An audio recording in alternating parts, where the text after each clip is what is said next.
আমরা যে ইন্টেরিয়ার কাজ করি কীভাবে করি একটু দর্শক তোমরা দেখো যে কীভাবে আমরা কাজ করি বা এখন কী জিনিসের কাজে আমরা তো সবাই প্রায় কাজ করে থাকি, কিন্তু এখানে আমরা করছি পিভিসি বোর্ড, যেটাকে বলে ডব্লিউবিসি।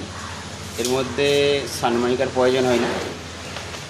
বোর্ডটা অ্যাকচুয়ালি দেখতে পাচ্ছ, এই যে হোয়াইট বোর্ড, এর মধ্যে সানমাইকার কোনো প্রয়োজন হয় না। বিনা সানমাইকাতে এটাকে কাজ করতে হয়, বা খুবই হালকা একটা বোর্ড বলতে পারো।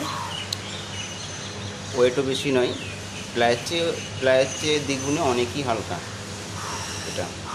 তাই আমরা এখানে এইসবই কাজ করে থাকি। যদি কারো কাজ করানো থাকে এই পিভিসি বোর্ডে, তবে করতে পারো তোমার বাড়ির কাজ। মানে দেখতে শুনতে জিনিসটা খুবই ভালো লাগে বা খুবই হালকার মধ্যে, তবে বিশেষ করে কিচেনের জন্য খুবই ভালো জিনিস।